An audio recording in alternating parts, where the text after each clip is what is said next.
Welcome back to A Slice of News, where I cut you off a slice of news. Donald Trump was an FBI informant. Under other circumstances, that alone would be a story. But that is a statement that Speaker Mike Johnson made while speaking to reporters a few days ago. But given the current circumstances, all it reads as is yet another attempt to shield Donald Trump for the consequences of his obvious presence in the Epstein files and his relationship with Jeffrey Epstein. Yet another excuse to say, well, okay, yeah, maybe he's in those files, but he was actually secretly there to take him down from the inside. An almost laughable excuse, if you ask me.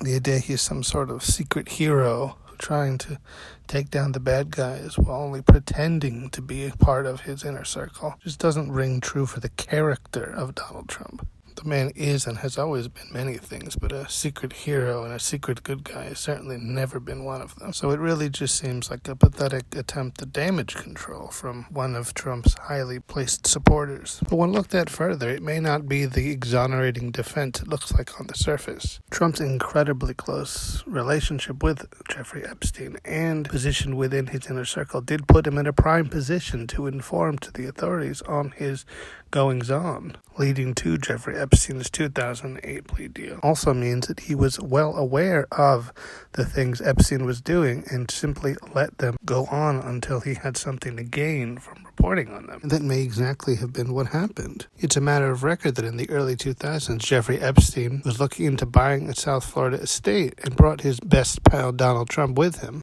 only to find out later that his buddy Trump had gone behind his back and placed a higher bid and managed to secure the property. And rich guy backstabbing rich guy's friend over a property, it's not in itself anything new. The real question is, how does a guy verging on bankruptcy come up with the $41 million required to buy that estate? Epstein believing that he managed that by acting as a front for money laundering or a Russian oligarch. And that suspicion certainly wasn't assuaged when Trump did then flip that house 2 years later for $50 million profit, selling it to Russian oligarch Dmitry Rybolovlev. So getting undercut by his best bud Trump had Epstein understandably pretty mad, so he threatens to bring the whole thing into the open with a series of lawsuits. And coincidentally, right around that time that the authorities get a tip on Epstein that lead to his eventual 2008 deal. And it's not as if the suspicion about Trump coming up with the $41 million in 2004 being a little suspicious was just that of one man angry that his friend scooped up the property from under him. Oregon Senator Ron Wyden called on the Treasury Department to release banking and real estate records relating to that sale all the way back in 2018. Suspicions between Trump and possible illegal money stuff with Russia that was a real possibility at the time. And of course, Trump denies any accusation of money laundering or any impropriety relating to Russia. But really no surprise there. But it really does beg the question, was Trump completely fine with what was going on with Epstein until he had something to gain by turning on him? And if he did, that completely undermines the narrative that he was some sort of hero turning evidence on the bad Jeffrey Epstein. At this point, it does seem like the Epstein situation is going to be the thing that unravels the Trump empire, because it's something that he simply cannot escape, no matter how hard he tries, no matter what sort of defenses he tries to put forward. He's simply too intertwined in it to escape it. And when he spent so many years hyping up the Epstein list as some sort of dossier of evil men who need to all be punished, it's hard to escape when he very clearly is all over it. At this point, there's really seems to be only two options. Either he was entirely complicit and involved in everything Jeffrey Epstein was, and he's as culpable as anyone else on that list, or he knew in great detail what was going on and let it happen until he had something to gain by turning him into the authorities and not be exposed for yet another illegal thing he did. There really doesn't seem any good way to spin it.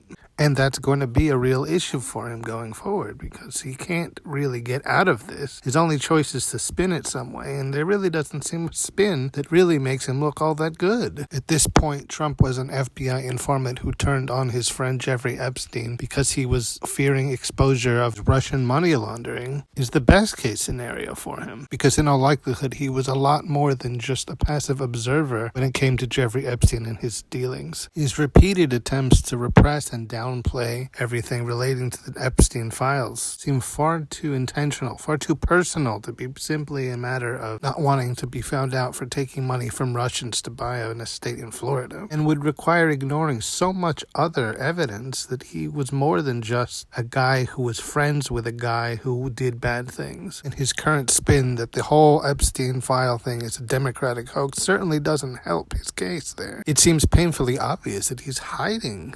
something, more than likely multiple things, and those files would bring to light a lot of things he very obviously wants kept in the dark permanently. It seems like they'll throw out any excuse and explanation to try to not paint this as the big deal it very clearly is. And it does feel like the house of cards he's built is beginning to collapse. One thing I think is very disheartening is that a lot of his supporters will take this claim that he was an FBI informant and say, oh, that explains away all of this.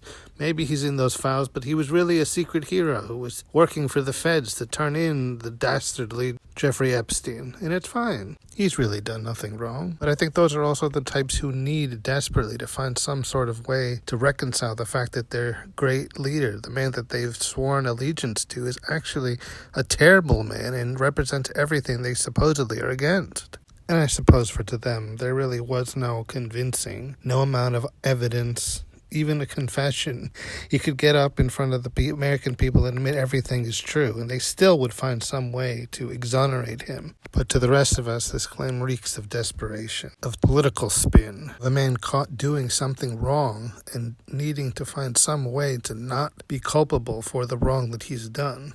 If it does come out that he was informant to the FBI and was the one who turned Epstein in, leading to his eventual plea deal, it was certainly not for altruistic reasons and certainly not for the good of the American people. It was simply to make yet another wrongdoing go away. And if one were to want to, you could even extend that even further and tie that into the conspiracy theory that Jeffrey Epstein's suicide was possibly not a self-inflicted event as the official story goes. Obviously, that's not evidence that Trump had any connection to Jeffrey Epstein's death, but it certainly lends at least some credence to the theory that if he was murdered, it was to silence him for what he knew, including a way of shutting him up about his knowledge about Trump's money dealings with Russian oligarchs. I mean, I could certainly believe it, but I try not to lean too heavily into conspiracy theories, because once you go down that rabbit hole, it's pretty deep. Honestly, on its face, Trump was an FBI informant. Sounds good on paper when you just read it out. But when you look into it, really what it's saying is Trump is an opportunist who used his connection to Jeffrey Epstein to get something for himself. And that doesn't look good. Personally, I find the claim a little hard to believe. Trump wanting any dealings with the feds just doesn't ring true to his character, though I suppose doing it purely for personal gain is. But even so, he's not going to get out of it this easy, nor should he. There are far too many victims in the Epstein case, and at worst, he is directly involved in it and was complicit in vile acts with underage girls, and at best, knew everything that was going on and stayed silent, letting those girls suffer and be abused, with full knowledge of what was happening and doing nothing till he could use that knowledge for his own gain. He comes out of the whole thing a bad guy no matter which way you slice it.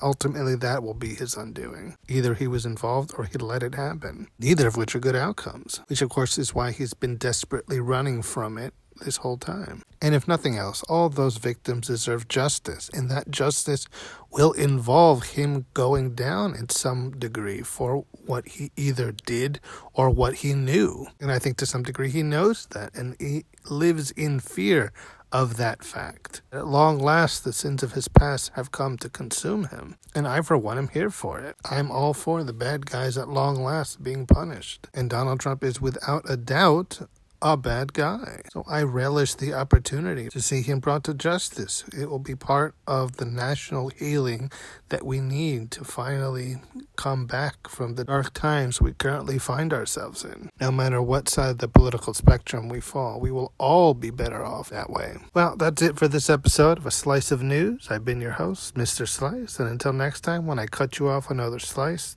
of news.